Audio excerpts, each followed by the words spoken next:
আমার নবী ওহী নাযিল শেষ হলে সাহাবীদেরকে ডাকলেন, সাহাবীরা আসো সবাই আমার সঙ্গে এসো, এই মুহূর্তে আমার উপর একটি সূরা নাযিল হয়েছে, কোরআনের একটি সূরা নাযিল হয়েছে। আল্লাহ নবী কথা বলে সবাইকে জমাইয়া এবার তেলাওয়াত শুরু করলেন, ইন্না ফাতাহনা লাকা ফাতহাম মুবিনা লিয়াগফির লাকা আল্লাহু মা তাকদ্দামা মিন যামবিকা ওয়া মা তাআখার ওয়া ইউতিম্মা নি'মাতাহু আলাইকা ওয়া ইয়াহদিয়াকা সিরাতান মুস্তাকিমা। আল্লাহ নবী তেলাওয়াত করতে আছেন। এই সূরা ফাতহ নাযিল হয়েছে নবীর উপরে। এই সূরার শুরু থেকে তেলাওয়াত করে আপনি যদি একেবারে শেষ আয়াতে যান, ওই শেষ আয়াতের শুরু অংশে আমার আল্লাহ বলেন, মুহাম্মাদুর রাসূলুল্লাহ।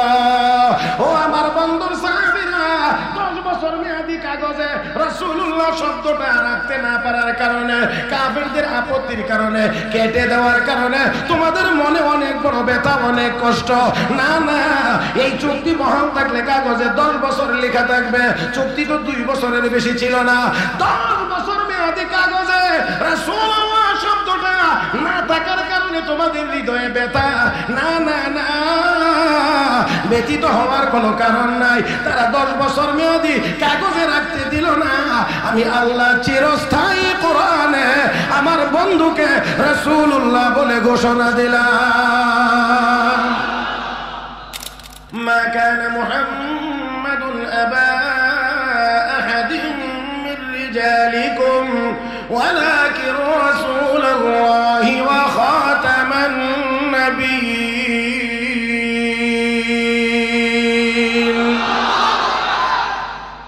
আসেনি কোরআন শরীফে আয়াত, আমার নবীকে আল্লাহ বলছেন তিনি আল্লাহর রাসূল এবং শেষ। আস্তে করে আস্তে করে, কি নবী? কি নবী? এই জায়গাটা আমাদের ইমানের অংশ, এটা আমাদের ইমানের অংশ। এখানে আসতে বলার তো কোনো সুযোগ নাই। আমার বন্ধুরা, আমার আপনার নবীকে শুধু রাসূল মানলেই উম্মত হওয়া যায় না, মুমিন হওয়া যায় না। যেমন রাসূল মানতে হয়, ঠিক তেমনি ভাবে আমার আপনার নবীকে সর্বশেষ নবী মানতে হয়।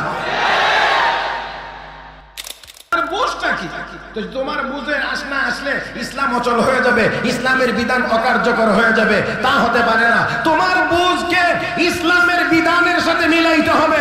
যদি তোমার বুঝকে ইসলামের বিধানের সাথে মিলাইয়া চালাইতে পারো, তাহলেই তুমি মুমিন হতে পারবে। আর যদি তা না হয়, তাহলে তুমিও শয়তানের অনুসারী হয়ে যাবে। কারণ শয়তানও কিন্তু এই কথাই বলছিল, আদমকে সেজদা করাটা আমার বুঝে আসে। ফাতহের একেবারে শেষ আয়াতের প্রথম অংশের প্রথম শব্দে আমার আল্লাহ বলেন মুহাম্মাদুর রাসূলুল্লাহ, মুহাম্মদ সাল্লাল্লাহু আলাইহি ওয়াসাল্লাম আল্লাহর রাসূল। কে বলেছেন? কে বলেছেন? তাহলে দুনিয়ার কেউ মানলেও তিনি আল্লাহর রাসূল, না মানলেও তিনি আল্লাহর রাসূল। আমার ভাইয়েরা, কেউ স্বীকার করলেও তিনি আল্লাহর রাসূল, স্বীকার না করলেও তিনি আল্লাহর রাসূল। তবে কথা হলো এই, উনাকে যদি কেউ মনে প্রাণে আমলে নবী হিসাবে মানে, তাহলে সম্মান বাড়বে। আর যদি ওনাকে না মানে, তাহলে আবু লাহাব, আবু জাহেল, উতবা, সাইবা, ওয়ালিদ ইবনে মুগীরাদের মতো তাদের দাম কমবে। মাশাআল্লাহ, বোঝা যাচ্ছে যে আপনাদের স্পিড আছে, চলবে, তাই না? খুব খেয়াল করবেন। আমি খুব লম্বা সময় দিতে পারবো না, এই জন্য প্রথমেই দুঃখিত। তবে আমি চেষ্টা করব কম সময়ে বেশি কথা আপনাদেরকে উপহার দেওয়ার জন্য। আমি সময়কে একটা সেকেন্ড সময়কেও আমি নষ্ট হতে দেব না। আপনারা আমাকে সহযোগিতা করবেন ইনশাআল্লাহ। প্রথম নাম্বারই কথা হলো যে আল্লাহ রাব্বুল আলামিন এই জায়গাতে মুহাম্মাদুর রাসূলুল্লাহ বলেছেন। তাহলে রাসূলুল্লাহ যদি বলে থাকেন, দুনিয়ার কেউ না বললেও তিনি রাসূল, কেউ না মানলেও তিনি রাসূল, যেহেতু বলছেন কে?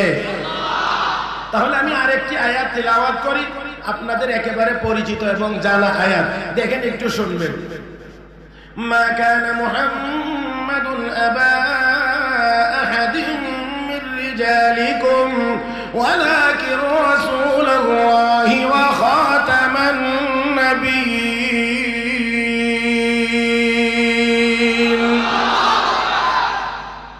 আসেনি কোরআন শরীফে আয়াত? আমার নবীকে আল্লাহ বলছেন তিনি আল্লাহর রাসূল এবং শেষ, আস্তে করে আস্তে, কি নবী? কি নবী? এই জায়গাটা আমাদের ইমানের অংশ, এটা আমাদের ইমানের অংশ। এখানে আসতে বলার তো কোনো সুযোগ নাই। আমার বন্ধুরা, আমার আপনার নবীকে শুধু রাসূল মানলেই উম্মত হওয়া যায় না, মুমিন হওয়া যায় না। যেমন রাসূল মানতে হয়, ঠিক তেমনি ভাবে আমার আপনার নবীকে সর্বশেষ নবী মানতে হয়। এটার নামই তো খতমে নবুয়ত। নবী কি এখন দুনিয়াতে আসেন না? হ্যাঁ, নবী নাই। তবে নবী বলছেন আমার এই আসনটায় বসবার জন্য 30টা ভণ্ড খুব কাড়াকাড়ি টানাটানি করবে। কয়টা? কয়টা? গোলাম আহমদ কাদিয়ানী 28 নম্বর, তাহলে মানে আরো 2টা বাকি আছে। মুহতারাম হাজিরিন, তবে নবী নাই। আপনারা গাড়িতে উঠলে অনেক সময় টিকিট কেটে উঠছেন, সিটে গিয়ে বসছেন, দেখা যায় গাড়ি ছাড়ার সময় আরো কিছুক্ষণ বাকি আছে, একটু চা পান খাওয়া দরকার। তো ব্যাগটা আস্তে করে সিটের মধ্যে রেখে নিচে একটু নেমে আসেন। আর একজন প্যাসেঞ্জার যখন গাড়িতে উঠে, সে এই ব্যাগটা দেখে কি বুঝে? এখানে লুক আছে না ব্যাগ আছে? ব্যাগে কি করে? ব্যাগে বলে এই সিটে তুমি বসতে পারবে না, এটা আরেকজনের দখলে আছে। লুক এখন না থাকলেও তার দখলে আছে ব্যাগ, এই কথা বলে দেয়। আমার আপনার নবী দুনিয়াতে নাই, 1500 বছর আগে বিদায় হয়ে গিয়েছেন, কিন্তু নবীর নবুয়তের আসনে খতমে নবুয়ত বসে আছে। এখানে আর কিয়ামত পর্যন্ত কোনো বেয়াদবের বসার সুযোগ নাই। যদি কেউ বসতে চায়, মুমিন না কাফের? আমার ভাইয়েরা, যেহেতু খতমে নবুয়ত সম্মেলন, এই জন্য 2-1টা কথা আর কি খুব খেয়াল করে আমরা একটু শুনবার চেষ্টা করব। প্রথমেই আল্লাহ বলেছেন আমার তিলাওয়াতকৃত আয়াতে মুহাম্মাদুর রাসূলুল্লাহ, মুহাম্মদ সাল্লাল্লাহু আলাইহি ওয়াসাল্লাম আল্লাহর রাসূল। আল্লাহ এই কথাটা কেন বলেছেন একটু খেয়াল করতে হবে। অনেক লম্বা কথাকে আমি খুব সংক্ষেপে আপনাদের সামনে পেশ করে এই জায়গাটাতে নিয়ে আসার চেষ্টা করব। বিশ্ব নবী রাহমাতুল লিল আলামিন নবী মুহাম্মদুর রাসূলুল্লাহ সাল্লাল্লাহু আলাইহি ওয়াসাল্লাম মক্কা শরীফ থেকে হিজরত করে মদিনায় গেলেন। সাহাবায়ে কেরাম গেলেন, বাড়িঘর রেখে গেলেন, বাগান ক্ষেত খামার রেখে গেলেন, সব কিছু বিসর্জন দিয়ে শুধু ঈমান রক্ষার জন্য সাহাবায়ে কেরাম হিজরত করে মদিনায় গিয়েছেন। মদিনায় যাওয়ার 5 বছর পরে 6 নাম্বার বছরে নবীজি স্বপ্ন দেখেছেন যে সাহাবায়ে কেরামের একটি বিশাল কাফেলা নিয়ে আল্লাহর ঘর তওয়াফ করতে আসে।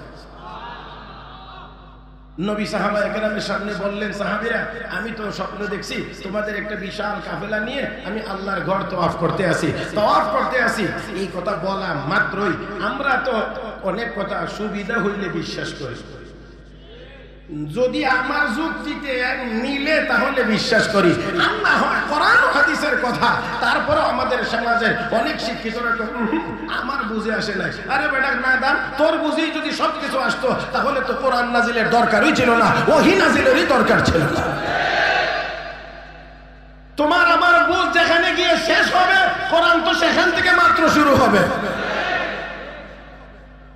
এই জিনিসটাই বুঝে না, আমার বুঝে আসে না। তোমার বুঝটা কি? তোমার বুঝটা কি? তো তোমার বুঝে আসলে ইসলাম অচল হয়ে যাবে, ইসলামের বিধান অকার্যকর হয়ে যাবে, তা হতে পারে না। তোমার বুঝকে ইসলামের বিধানের সাথে মিলাইতে হবে। যদি তোমার বুঝকে ইসলামের বিধানের সাথে মিলাইয়া চালাইতে পারো তাহলেই তুমি মুমিন হতে পারবে। আর যদি তা না হয় তাহলে তুমিও শয়তানের অনুসারী হয়ে যাবে। কারণ শয়তানও কিন্তু এই কথাই বলছিল, আদমকে সেজদা করাটা আমার বুঝে আসে। আপনারা কি আমার এই কথা বুঝেন না নাকি? আল্লাহ বলছেন এই ইবলিস মা মানাকা আল্লা তাসজুদা ইদ আমারতুক, আমি নির্দেশ দেওয়ার পরে কোন জিনিস তোকে বাধা দিল আদমরে সেজদা করলে না? আমার বুঝে আসে না। আনা খায়রুম মিনহু, আমি তো তার চেয়ে শ্রেষ্ঠ। খালাকতানি মিন নার ওয়া খালাকতাহু মিন তিন, তাকে মাটি দিয়ে বানাইছো আর আমাকে আগুন দিয়ে বানাইছো। আগুন উপরে যা, মাটি নিচে যা, কাজেই আগুন উপরের যাওয়ার জাতি হয়ে মাটির আদমের সামনে কেমনে সেজদা করবে এটা আমার বুঝে এই বুঝে আসে না। কইয়ে সারা জীবনের ইবাদত সব কয় কথায় ধ্বংস। একটি কথা মনে রাখতে হবে, আপনারা 10টা বিষয়ে যদি পরীক্ষা দেন, পাস করতে হলে কয়টাই পাস করা লাগে? 10টা। ফেল করার জন্য 9টাই ফেল করা লাগে। কয়টা? কয়টা? একটা। মনে রাখতে হবে, মুসলমান হতে হলে বিসমিল্লাহর বা থেকে মিনাল জিন্নাতি ওয়ান নাসের সিন পর্যন্ত পুরো কোরআন বিশ্বাস করা লাগে। কাফের হওয়ার জন্য খতমে নবুয়ত অস্বীকার করলেই কাফের হওয়ার জন্য যথেষ্ট। একটা অস্বীকার করলেই কাফের হওয়ার জন্য যথেষ্ট। কষ্ট হইতেছে, অসুবিধা লাগতেছে বেশি।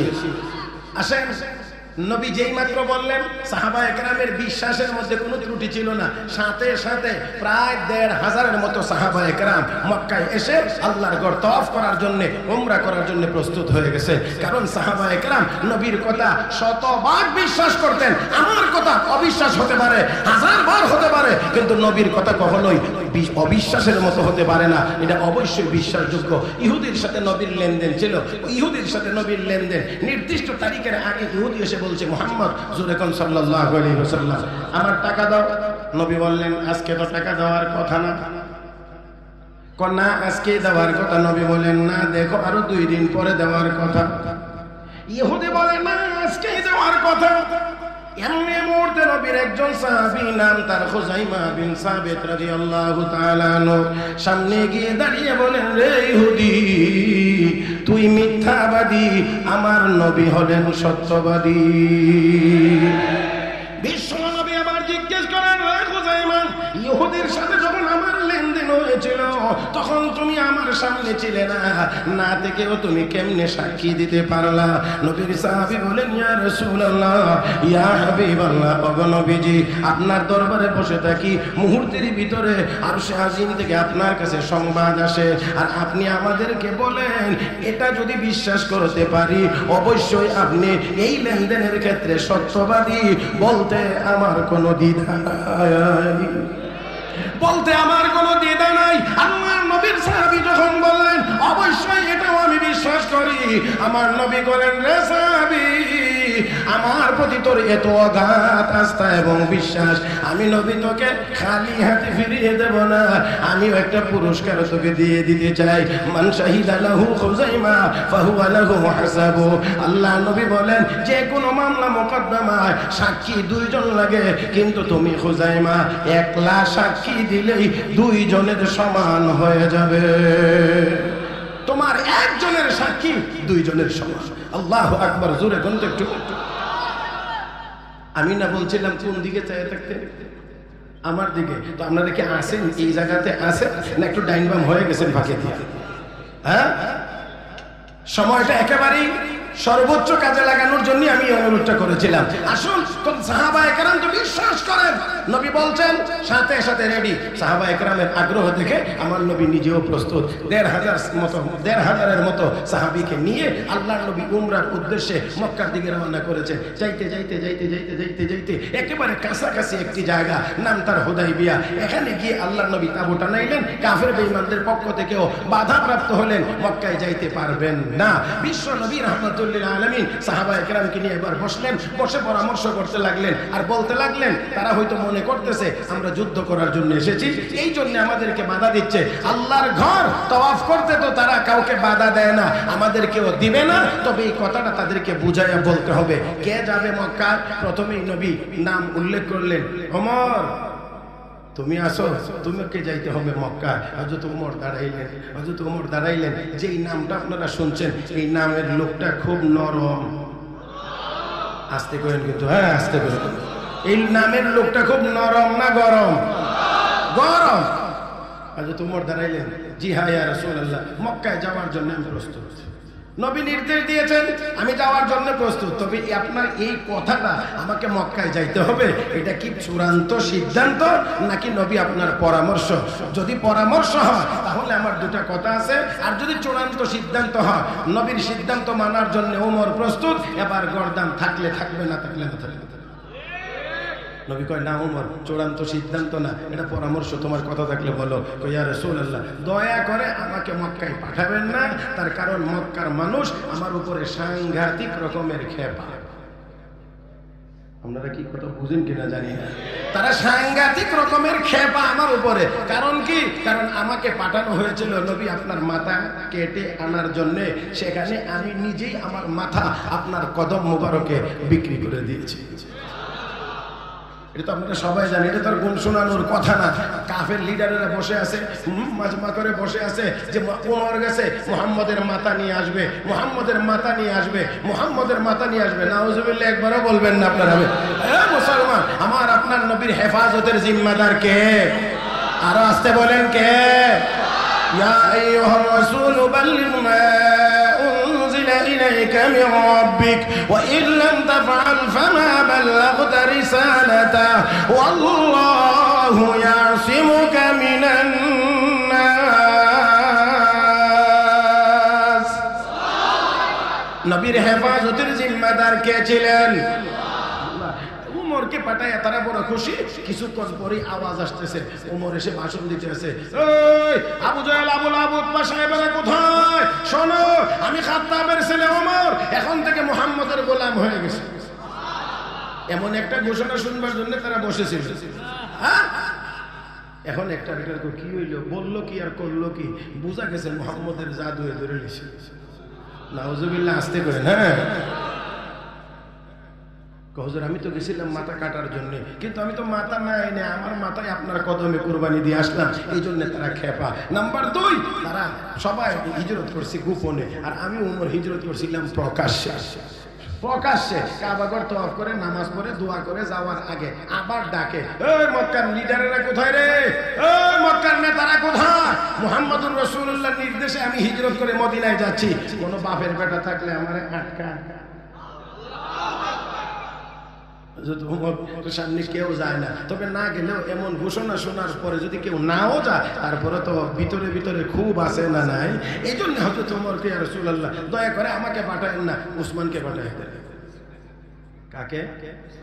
আল্লাহ, ইনাম আর শুনছেন না কোনোদিন? হযরত উসমানকে পাঠায় দেন। হযরত উসমান নম্র, ভদ্র, শান্ত মেজাজের মানুষ, অত্যন্ত শান্ত মেজাজের, দানবীর মানুষ, দানশীল মানুষ। মক্কার মানুষের সাথে উসমানের সাথে সম্পর্ক বড় ভালো। বিশ্বনবী বললেন, ঠিক আছে ওমর, উসমান তুমি দাঁড়াও। দাঁড়াইলেন, যাও মক্কাতে গিয়ে লোকদেরকে বলো আমরা যুদ্ধের জন্য আসি নাই, ওমরা করার জন্য এসেছি, আমাদেরকে যেন মক্কায় ঢোকার অনুমতি দেওয়া হয়। হযরত উসমান গেছেন, যাওয়ার আগেই তারা তো কাবা চত্বরে বসা, না জানি কোন সময় কোন দিক দিয়ে যুদ্ধ বেজে বাজায়া দেয়। এই জন্য সবাই প্রস্তুত, দেখে আসতেছে। এর মধ্যেই রেডি, মনে মনে ভাবছে যে অনেক বুঝে এসে পড়ছে। গেছে কয়জন? আরে মোল্লার দলে একজনকে লই দেখা যায় 10 জনের মতো, আর 10 জন একসাথে হইলে তো অনেকে মনে করে সর্বনাশ, ঢাকা শহর বুঝি পুরাটি ঘেরাও করে রয়েছে। তারা তো রেডি।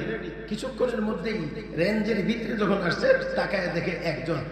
একজন যেহেতু কোনো ব্যাপার স্যাপার হয়তো বা আছে।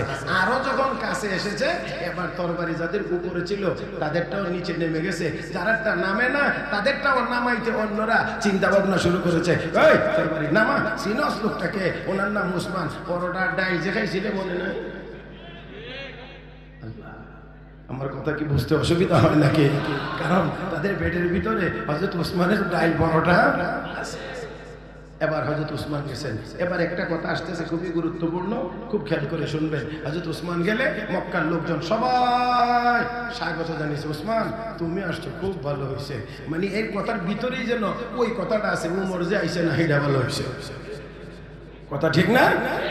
তুমি আইছো ভালো হইছে, এটার ভিতরে ওই কথা, ওমর যে আইছে না ভালো হইছে। ওসমান তুমি আমাদের মেহমান হয়ে থাকবে, যত মনে চায় কাবা তওয়াফ করো, যত মনে চায় নামাজ পড়ো, যত মনে চায় তোমার ইবাদত করো। তুমি মুসলমান হইলেও আমাদের সাথে তোমার কোনো দূরত্ব নাই। যা মনে চায় তুমি থাকবা, আমাদের মেহমান হয়ে থাকবা। তবে মনে রাখবা তোমার নবীকে কিন্তু এখানে আসতে দেওয়া হবে না। হযরত ওসমান আমার আপনার মতো এমন ধোঁকাবাজ মুমিন ছিলেন না, এমন গাদ্দার মুনাফিক মার্কা মুসলমান ছিলেন না। তিনি ছিলেন জান্নাতের সার্টিফিকেট প্রাপ্ত মুসলমান। হযরত ওসমান তখন বলেন, হে মক্কার কাফের বেঈমানেরা, আমাকে সম্মান দেখাইতে আসো আর বলতে আসো আমার নবী 19 মাইল দূরে দাঁড়িয়ে থাকবে। আল্লাহর কসম, আমার নবীকে ওইখানে দাঁড় করিয়ে রেখে তোমাদের সামান্য পরিমাণ আপ্যায়ন আমি গ্রহণ করতে পারবো না।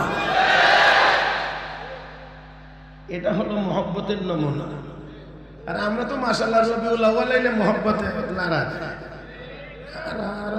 আরো আস্তে তখন আর মিছিলের অভাব হয় না, মিটিং এর অভাব হয় না, জিলাপি খাওয়ার লোকের অভাব হয় না। কথা কন না কেন, কথা কন না কেন আমার বন্ধুরা? তাই আমি বলি মিছিল করার রবিউল আউয়াল উপলক্ষে জিলাপি খাওয়ার মিছিলে লোকের অভাব হয় না, সিন্নি খাওয়ার লোকের অভাব হয় না, কিন্তু বিশ্ব নবীর ইজ্জত রক্ষার জন্য রক্ত দেওয়ার দরকার যদি হয় কওমি মাদ্রাসার উলামায়ে কেরাম ছাড়া আর কাউকে খুঁজে পাওয়া যায় না।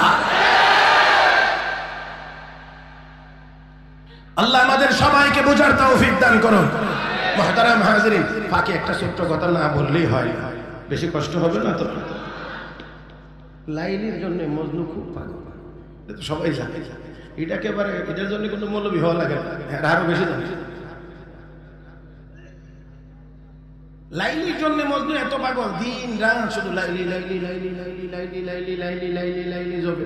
কি মনে করেন লাইলির কানে এই আওয়াজ গেলে লাইলি একটা লোক আমার জন্য এত পাগল, তো আমারও তো কিছু করার আছে, এই জন্য এক গ্লাস করে দুধ পাঠায় প্রতিদিন। এখন এই অবস্থা দেখেন, লাইলি লাইলি তো আমার কারণে প্রতিদিন এক গ্লাস করে দুধ আসে। এখন তো মাশাআল্লাহ বট গাছের নিচে একজন, তাল গাছের নিচে একজন, আম গাছের নিচে একজন, পেয়ারা গাছের নিচে আর একজন, সবার হাতে বড় বড় তসবিহ আর শুধু জপে লাইলি লাইলি লাইলি লাইলি লাইলি লাইলি। আপনারা কি বুঝেননি আমার কথা? উদ্দেশ্য কি? দেরি হইতেছে উত্তর দিতে। উদ্দেশ্য কি? দুধ খাও।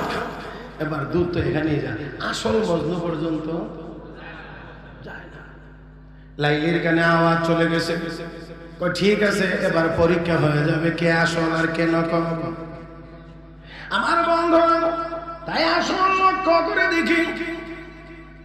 এবার লাইলি বুদ্ধি করে হাতে ছুরি দিয়েছে আর একটা পাত্র দিয়ে কয়, যাও যারা যারা লাইলি লাইলি জপে তাদের কাছে গিয়ে বলো লাইলি অসুস্থ, তোমার লাইলি অসুস্থ, একটু রক্তের দরকার, তোমার রক্ত পাইলে লাইলি সুস্থ হয়ে যাবে। এবার বট গাছের নিচে যিনি, তার কাছে গিয়ে বলছেন তোমার লাইলি অসুস্থ, তুমি তো লাইলির পাগল বলে, হ্যাঁ ঠিক আছে তাহলে একটু রক্ত দাও, রক্ত পাইলে সুস্থ হয়ে যাবে। এবার মুখ বেঞ্চি দিয়ে কয়, আমি রক্ত দিয়ে দুধ খাই না। আরো আসতে কন, আরো আসতে কন। আরেকজনের কাছে একই উত্তর, আরেকজনের কাছে একই উত্তর। সর্বশেষ অরিজিনাল খাঁটি আশেক মজনুর কাছে গিয়ে কয়, তুমি কি লাইলির আশেক বলে, হ্যাঁ হ্যাঁ হ্যাঁ হ্যাঁ। এবার কর তোমার লাইলি তো গুরুতর অসুস্থ, রক্তের প্রয়োজন, তুমি যদি রক্ত দিতে পারো তোমার লাইলি সুস্থ হয়ে উঠবে। এমনি মজনু লাফ দিয়ে উঠেছেন আর চিৎকার করে বলছে, বলো আমার শরীরের কোন জায়গার রক্ত দেওয়া লাগবে, যেখানে রক্ত দিলে আমার লাইলি সুস্থ হবে, আমি ওই অঙ্গ থেকে রক্ত দেওয়ার জন্য প্রস্তুত। আওয়াজ করে বলেন, দুধ খাওয়ারটা আর রক্ত দেওয়ারটা কোনটা আসল আর কোনটা ভেজাল? আমার ভাইয়েরা, দুধ খাওয়ারটা আসল না নকল? আরো জোরে। আমার ভাইয়েরা, আমার বন্ধুরা, তাহলে দুধ খাওয়ার জন্য যারা লাইলি লাইলি জপে এরা আসল না, আসল আশেক না। আমার ভাইয়েরা, শুধুমাত্র জিলাপি খাওয়ার জন্য ইয়া নবী সালাম আলাইকা বলে যারা পাগল হয়ে যায় এরা আসল আশেক রাসূল না। মাথা থেকে পা পর্যন্ত সুন্নতে ভরা কওমি মাদ্রাসার আলেম ওলামারা আশেক রাসূল। আমার ভাইরা, আমার বন্ধুরা, ভালোভাবে খেয়াল করতে হবে। অবশ্যই দেখবেন মাথা থেকে পা পর্যন্ত সুন্নতের পুরা নমুনা। আমার হাতে সময় নাই, এই জন্য আমি আপনাদেরকে একেবারে আঙ্গুল দিয়ে দেখিয়ে দিতে পারছি না। ও মুসলমান, আসুন অনেক দূর চলে গেছি। হযরত উসমানের কথা কি আপনাদের মনে নাই না আছে? হযরত উসমান বললেন, নবীকে দাঁড় করিয়ে রেখে আমি কোনোভাবে তোমাদের কোনো আপ্যায়ন গ্রহণ করতে পারবো না। আমার ভাইরা, আমার বন্ধুরা, তাই আসুন হযরত উসমান এবার কাফের বেঈমানদের সাথে কথাবার্তা বলা শুরু করেছে। ইতিমধ্যেই নবীর কাছে সংবাদ পৌঁছে গিয়েছে, আল্লাহর নবীর কানে আওয়াজ চলে গেছে, ওসমানকে হত্যা করা হয়েছে। কাবা চত্বরে ওসমানকে হত্যা করা হয়েছে রাহমাতুল লিল আলামিন। এবার সাহাবায়ে কেরামের সামনে জানাময়ী ভাষণ দিয়ে বলেন, ও সাহাবীরা, এসেছিলাম উমরা করার জন্য, এখন আর উমরা না, ওসমান হত্যার বদলা নিয়েই আমি বাড়িতে ফিরবো। কে কে পারবা আমার হাতে হাত রেখে ওসমান হত্যার বদলা নেওয়ার জন্য বায়াত গ্রহণ করতে? সাহাবায়ে কেরাম সম্পূর্ণরূপে প্রস্তুত। আল্লাহর নবী সাহাবীদের হাত রাখলেন, প্রথমে নবীর হাত রাখলেন, মাঝখানে সাহাবীদের হাত রাখলেন, অতঃপর নবী আরেক হাত মুবারক রাখলেন, অতঃপর ডেকে বলেন সাহাবীরা এক হাত হলো আমার, আরেক হাত হলো আমার ওসমানের, তোমাদের হাত মাঝখানে, এক হাত দিলাম আমার পক্ষ থেকে, আরেক হাত দিলাম ওসমানের পক্ষ থেকে। ও মুসলমান, আমার আল্লাহ এই দৃশ্য দেখে খুশি হইয়া আমার আল্লাহ ডেকে বলেন হাবিব, আমি আল্লাহ এই বায়াতের উপরে এত সন্তুষ্ট, আমি আল্লাহ খুশি হইয়া আমার কুদরতি হাতখানা আপনাদের সকলের হাতের উপরে রেখে দিলাম। আমি আল্লাহ রেখে দিলাম আল্লাহর নবী এই দিক থেকে অঙ্গীকার নিয়ে যুদ্ধের জন্য পুরা প্রস্তুত। এমন সময় দেখা যায় হযরত ওসমান চলে আসতেছেন মক্কার কিছু লিডারকে নিয়ে। তাহলে বোঝা গেল আগের কথাটা ছিল একটা গুজব, আগের কথাটা ছিল একটা মিথ্যা প্রচারণা। আবার বন্ধুরা হযরত ওসমান চলে আসলেন, আলাপ আলোচনা শুরু হয়ে গেল। এক পর্যায়ে গিয়ে সিদ্ধান্ত হলো মক্কাবাসী কুরাইশদের মধ্যে এবং নবীর মধ্যে বিরতি চুক্তি হবে 10 বছর মেয়াদি। কয় বছর? 10 বছর মেয়াদের একটা চুক্তি হবে। আমার ভাইয়েরা, চুক্তির জন্য এবার শর্ত শরায়েত নির্ধারণ করা হচ্ছে।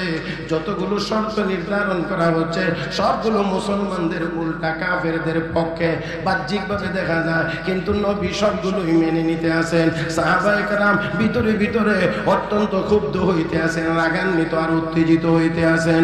এর মধ্যে একটি শর্ত হলো এই বছরে আর উমরা করতে পারবেন না।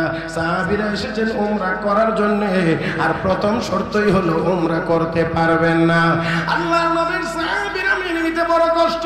আমার ভাইয়েরা, নবী মানছেন। এরপরে হলো কোন কাফের মুসলমান হয়ে যদি মদিনায় চলে যায়, আল্লাহর নবীর সামনে তাদের কথা হলো এই লোকটাকে আমাদের কাছে ফেরত দিতে হবে। কিন্তু কোন মুসলমান যদি ইসলাম ত্যাগ করে মক্কায় ফিরে আসে, আমরা তাকে ফেরত দেব না। সাহাবীরা মানতে রাজি না, কিন্তু আল্লাহর নবী তাও মেনে নিয়েছেন। ও বন্ধুরা, সবগুলো শর্তই বাহ্যিকভাবে দেখা যায় মুসলমানের উল্টা। আল্লাহ তারপরেও মেনে নিচ্ছেন। এবার সর্বশেষ কথা হলো আমার ভাইরা, এবার চুক্তি হবে, কাগজের মধ্যে তা লেখা হবে। লেখার জন্য হযরতে আলী কাররামাল্লাহু ওয়াজহাহুকে দায়িত্ব দেওয়া হয়েছে। হযরতে আলী কলম নিলেন, কাগজ নিলেন, প্রথমেই শিরোনাম লিখলেন মুহাম্মাদুর রাসূলুল্লাহ এবং মক্কাবাসীর মধ্যে 10 বছর মেয়াদী যুদ্ধবিরতি চুক্তি। ও মুসলমান, ও উপস্থিত জনতা, একেবারে খেয়াল করে শুনেন, এটাই হলো মূল জায়গাটা, এটাই মূল জায়গা। আল্লাহর নবীর সাহাবী হযরতে আলী লিখলেন মুহাম্মাদুর রাসূলুল্লাহ এবং মক্কাবাসীর মাঝখানে 10 বছর মেয়াদী যুদ্ধবিরতি চুক্তি। আপনারা কি কথাটা খেয়াল করেছেন?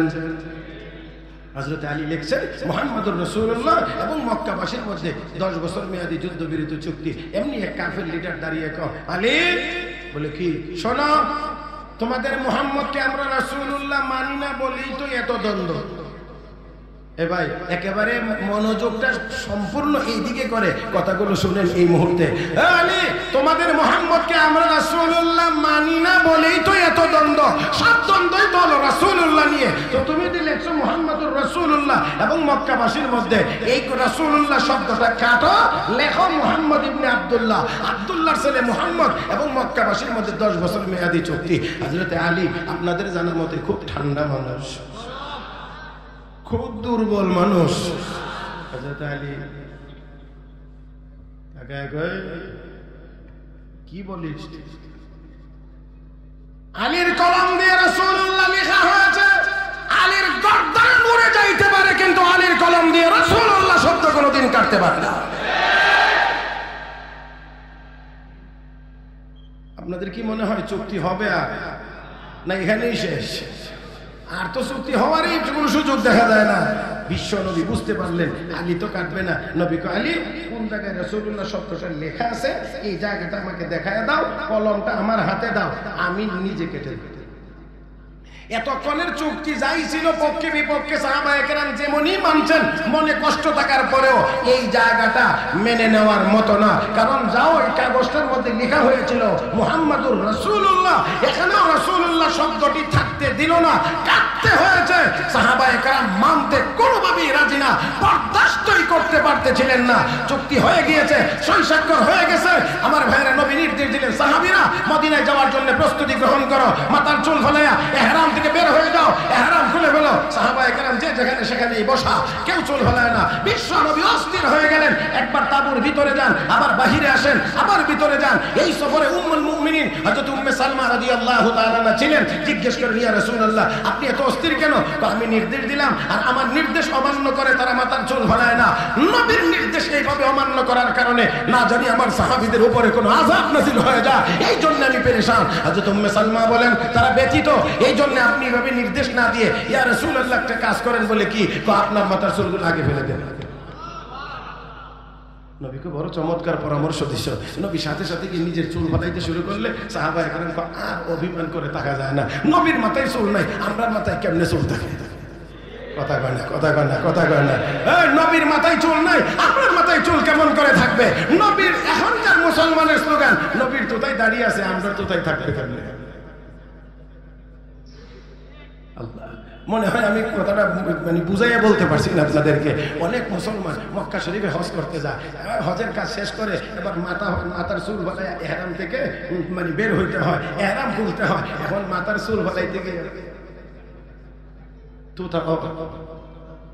আল্লাহ আমাদেরকে হেফাজত করুন, সবাই বলি আমিন। আর একটু জোরে বলি আমিন।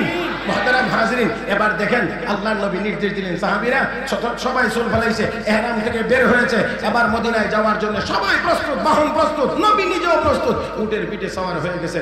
এমন সময় দেখা যায় ওহী নাজিলের চাপ শুরু হয়ে গেছে। আরো আস্তে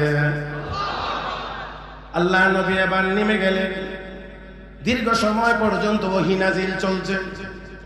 আমার নবী ওহী নাজিল শেষ হলে সাহাবীদেরকে ডাকলেন, সাহাবীরা আসো, সবাই আমার সঙ্গে আসো। এই মুহূর্তে আমার উপর একটি সূরা নাজিল হয়েছে, কোরআনের একটি সূরা নাজিল হয়েছে। আল্লাহ নবী কথা বলে সবাইকে জমাইয়া এবার তেলাওয়াত শুরু করলেন। ইন্না ফাতাহনা লাকা ফাতহাম মুবিনা লিয়াগফিরা লাকা আল্লাহু মা তাকদ্দামা মিন যামবিকা ওয়া মা তাআখার ওয়া ইউতিম্মা নি'মাতাহু আলাইকা ওয়া ইয়াহদিয়াকা সিরাতান মুস্তাকিমা। আল্লাহ নবী তেলাওয়াত করতে আছেন, তেলাওয়াত করতে আছেন। এই সূরা ফাতহ নাযিল হয়েছে নবীর উপরে। এই সূরার শুরু থেকে তেলাওয়াত করে করে আপনি যদি একেবারে শেষ আয়াতে যান, ওই শেষ আয়াতের শুরু অংশে আমার আল্লাহ বলেন, মুহাম্মাদুর রাসূলুল্লাহ। ও আমার বন্ধুর সাহাবীরা, 10 বছর মেয়াদি কাগজে রাসূলুল্লাহ শব্দটা রাখতে না পারার কারণে, কাফেরদের আপত্তির কারণে, কেটে দেওয়ার কারণে তোমাদের মনে অনেক বড় ব্যথা, অনেক কষ্ট। না না, এই চুক্তি বহাল থাকলে কাগজে 10 বছর লেখা থাকবে। চুক্তি তো 2 বছরের বেশি ছিল না। 10 বছর মেয়াদি কাগজে রাসূলুল্লাহ শব্দটা না থাকার কারণে তোমাদের হৃদয়ে ব্যথা। না না না, ব্যথিত হওয়ার কোনো কারণ নাই। তারা 10 বছর মেয়াদি কাগজে রাখতে দিল না। আমি আল্লাহ চিরস্থায়ী কোরআনে আমার বন্ধুকে রাসূলুল্লাহ বলে ঘোষণা দিলাম। এই হলো আল্লাহ রাব্বুল আলামিন বলেন মুহাম্মাদুর রাসূলুল্লাহ। মুহতারাম হাজিরিন, এবারে আসেন একটু আমার সাথে একটু আদান প্রদানে থাকেন। 1 নম্বর কথা, এখানে আমার আপনার নবীর নাম, এখানে আমার আপনার নবীর নাম মুহাম্মদ। আল্লাহ, আপনারা কি আছেন না নাই? আমার আপনার নবীর নাম কি? কোরআনে যত নবী আছে, কোরআনে যত নবীর নাম আছে, আল্লাহ যত নবী কোরআনের বাহিরে যাদের যে সকল নবীরা আছেন, তারও সকল নবীদের নাম এক শব্দে। বুঝছেন না মনে হয় আপনারা? সব নবীর নাম আদম, শীষ, নূহ, ইব্রাহিম, ইসমাইল, ইসহাক, ইয়াকুব, ইউসুফ, ঈসা, মুসা, ইয়াহইয়া, জাকারিয়া, সব নবীর নাম। এই একটা গুরুত্বপূর্ণ কথা ভালো করে খেয়াল করেন, সকল নবীর নাম কয় শব্দে? আর গোলাম আহমদ, এই ভাই কথা কয় না কেন? গোলাম আহমদ নাম এক শব্দে না দুই শব্দে? তাহলে আল্লাহ কোন নবীর নাম দুই শব্দে রাখেন নাই, সব নবীর নাম এক শব্দে। তোর নাম দুই শব্দে কেন? এতে করেই বোঝা যায় তুই নবী না ভণ্ড। ভালো করে ওইদিকে না আমার দিক। এক মুহতারাম হাজিরিন, অনেক অনেক আছে, আমি এতগুলো বলতে পারবো না, এক দুইটা শুধু আপনাদের সামনে নমুনা রাখতে চাই। সব নবীর নাম এক শব্দে, আর তার গোলাম আহমদ কাদিয়ানীর নাম দুই শব্দে। মুহতারাম আছে, দেখেন আমিরে শরীয়ত, আমিরুল বায়ান, হুজ্জাতুল্লাহি ফিল আরদ, হযরত শাহ আতাউল্লাহ বুখারী রাহমাতুল্লাহি আলাইহি। মুহতারাম হাজিরিন, উনি এই খতমে নবুয়তের পক্ষে, আমার আপনার নবীর খতমে নবুয়তের পক্ষে, গোলাম আহমদ কাদিয়ানীর বিপক্ষে আন্দোলন করতে গিয়ে বারবার তাকে জেলখানায় যাইতে হয়েছিল। সেই আওলাদ রাসূল সৈয়দ আতাউল্লাহ শাহ বুখারী রাহমাতুল্লাহি আলাইহি। মুহতারাম হাজিরিন, যাকে আমিরে শরীয়ত বলা হয়, আমিরুল বায়ান বলা হয়, যার ব্যাপারে বলা হয়েছে আতাউল্লাহ শাহ বুখারীর 1 ঘন্টার বয়ান কাহারো 50 বছরের দর্শে বুখারীর চাইতেও বেশি ওজনওয়ালা।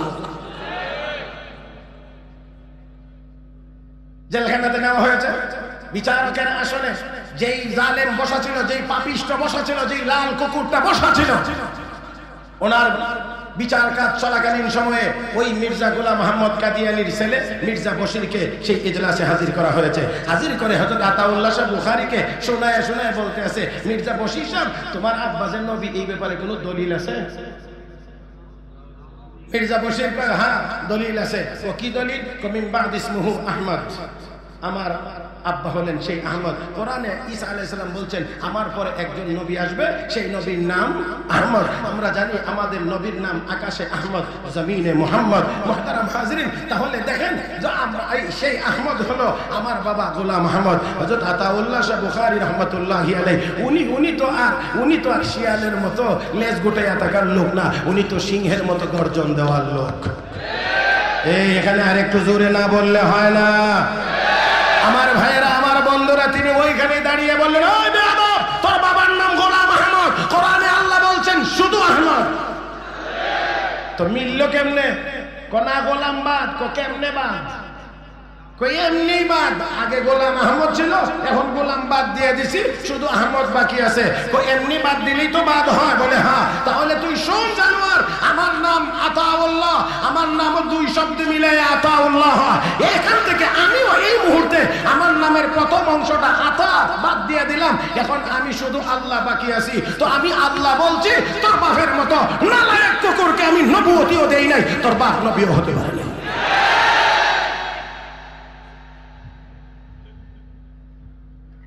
মুহতারাম হাজিরিন, আসেন তাহলে সব নবীর নাম বলেন এক শব্দে গোলাম আহমদের নাম। তাহলে বোঝা গেল নবী না ভণ্ড? সব নবীর শিক্ষক সরাসরি আল্লাহ, সব নবীর শিক্ষক সরাসরি গোলাম আহমদের শিক্ষক দুনিয়াতে অভাব নেই। এই তুই কোনার দিকে নবী হইলে, তাহলে বোঝা গেল তুই আল্লাহর পক্ষ থেকে নবী না, তুই ব্রিটিশ লাল কুকুরদের মনোনীত নবী। আরেকটা বলবো, আর বেশি বলা যাবে না, আর একটা বলবো, এটা হলো এই, যেই নবী যেখানে ইন্তেকাল করেন সেই নবী সেখানেই তাকে দাফন করা হয়। যেই নবী যেখানে ইন্তেকাল করেন সেই নবীকে সেখানেই দাফন করা হয়। কিন্তু গোলাম আহমদ কাদিয়ানী মরছে এক জায়গায়, দাফন করছে আরেক জায়গায়, লাশ স্থানান্তরিত করা হয়েছে। আর কেনই বা দাফন করবে না? মুহতারাম হাজিরিন, গোলাম আহমদ কাদিয়ানীর মৃত্যু হয়েছিল। আমার আপনার নবী ইন্তেকাল করেছিলেন আম্মা আয়েশা হুজরার, নবীর দাফন এখানেই হয়েছে। এটাই রওজা শরীফ। তো গোলাম আহমদ কাদিয়ানী মারা গেছে টয়লেটে। নবী হইতে হলে দাফন করা লাগে কোথায়? যেই মার্কা নবী এই মার্কা মরণ, এই মার্কা দাফন। কথা কয় না। যেই মার্কা নবী ওই মার্কা মওত, ওই মার্কা দাফন। মুহতারাম হাজিরিন, হতেই পারে না। তাহলে বোঝা গেল গোলাম আহমদ কাদিয়ানী নবী হইতে পারে। আরো জোরে বলেন, হইতে পারে। আমার বন্ধুরা বড় ব্যথা লাগে, বড় কষ্ট লাগে। আমাদের মুসলমানের দেশে তারাও আবার আলাদা সম্প্রদায় বলে, মুসলমান বলে নিজেদেরকে দাবি করে,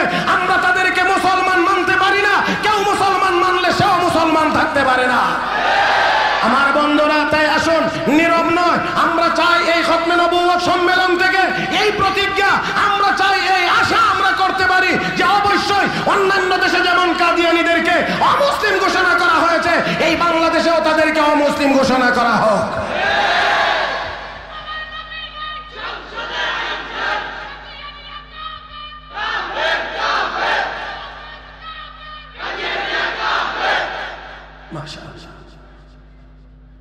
কষ্ট হয়ে গেছে না আমার হাতে, আর মোটেও সময় নেই।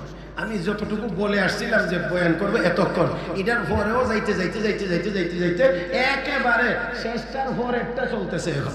অতএব আমার ভাই কি ভাই জানি হুমায়ুন ভাই কই আসেন, সুবহানাল্লাহ, আমারে লাগাই দিয়া উনি একেবারেই এই দেশেই নেই। তার মানে হইল উনি বুঝাইতে চাইছেন যে আমি যতক্ষণ না যাবো ততক্ষণ তোর মাইক চালাই যাবে, কথা বুঝেন নাই, এই জন্য আনলিমিটেড আমাকে লাগাই দিয়ে চলে গেছেন। মুহতারাম হাজিরিন, আমি ভাইকে অনুরোধ করব, হুজুর আপনি তো জানেন সবকিছুই, আপনি একটু মেহেরবানি করে একটু তাড়াতাড়ি করেন যাতে আবার এই দোষটা আবার আমার উপরে না আসে, মাইক ছেড়ে চলে গেছে, এটাও যেন না হয়। আমি বাকি কথা অল্প সময়ে শেষ করবো ইনশাআল্লাহ। আসুন আয়াত তিলাওয়াত করেছিলাম, মুহাম্মাদুর রাসূলুল্লাহ ওয়াল্লাযীনা মাআহু আশিদ্দাউ আলাল কুফফার রুহামাউ বাইনাহুম তারাহুম রুকআন সুজদান ইয়াবতাগুনা ফাদলান মিনাল্লাহি ওয়া রিদওয়ানা। আল্লাহ রাব্বুল আলামিন বলেন, মুহাম্মদ সাল্লাল্লাহু আলাইহি ওয়াসাল্লাম আল্লাহর রাসূল, ওয়াল্লাযীনা মাআহু, অন্যান্য যারা নবীর সাথে আছেন মানে সাহাবায়ে কেরাম, আল্লাহ তাদের গুণ বর্ণনা করেছেন। আশিদ্দাউ আলাল কুফফার, কাফের বেঈমানদের মোকাবেলায় নবীর সাহাবীরা বড় কঠোর। রুহামাউ বাইনাহুম, আর নিজেরা একে অপরের জন্য বড় দয়ালু। কিন্তু রে মুসলমান, নবীর সাহাবীদের ওই বৈশিষ্ট্য আমরা আজ হারিয়ে বসতে শুরু করেছি, যার কারণে 58টি মুসলিম দেশ থাকার পরেও, 200 কোটি মুসলমান থাকার পরেও আজ ফিলিস্তিনের মুসলমানেরা এমন করে মার খায়। আমার বন্ধুরা, নিরপরাধ নারী শিশুরা নির্বিচারে গুলির শিকার হচ্ছে, বোমার শিকার হচ্ছে। ফিলিস্তিনে মুসলমানদেরকে এই অ্যাম্বুলেন্সের ভিতরে পর্যন্ত হামলা করা হচ্ছে। ফিলিস্তিনের মুসলমানেরা হাসপাতালে চিকিৎসা নিতে গেলে হাসপাতালের ভিতরেও তাদেরকে বোমা মারা হচ্ছে। আমার বাবারা, আমরা শুধুমাত্র তাকিয়ে দেখছি না, আসুন আসুন সাহাবায়ে কেরামের সেই গুণ অর্জন করি। আমরা মুসলমান একে অপরের জন্য হব দয়ালু, কাফের বেঈমানদের মোকাবেলায় হব বড় কঠোর। আমার ভাইয়েরা, সাহাবীদের এই গুণ যদি আমরা অর্জন করতে পারি, আমি এখনো বলতে পারি 200 কোটি মুসলমান আল্লাহু আকবারের আওয়াজ নিয়ে ময়দানে যদি ঝাঁপিয়ে পড়ে, যার রাষ্ট্র ইসরায়েলের নাম এই পৃথিবীর মানচিত্রে থাকতে পারে না।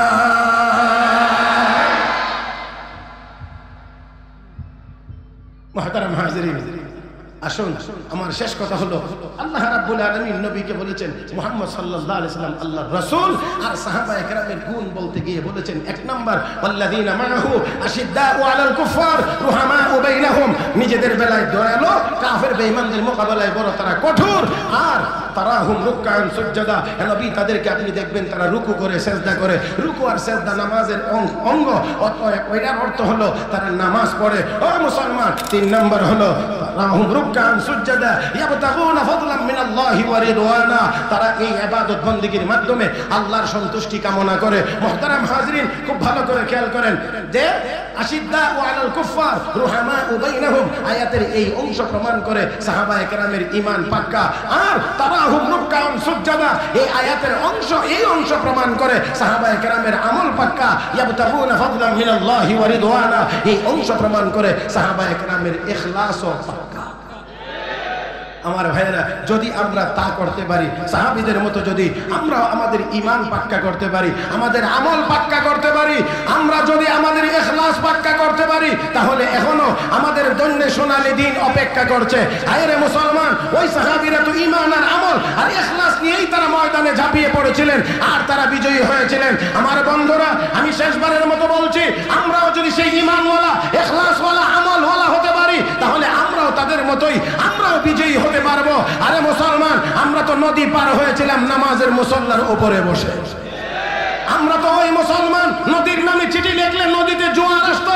আমরা তো ওই মুসলমান লাঠি দিয়ে গোটা দিলে মদিনার ভূমিকম্প বন্ধ হয়েছিল।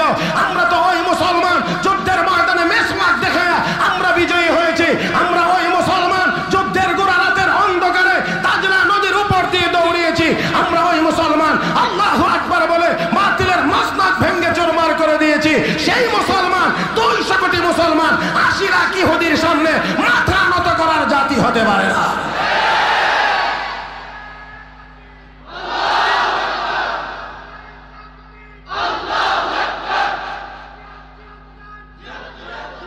মুসলমান জিহাদ করবেন, আগে ঈমান ঠিক করেন, আমল ঠিক করেন, ইখলাস ঠিক করেন, জিহাদ হবে।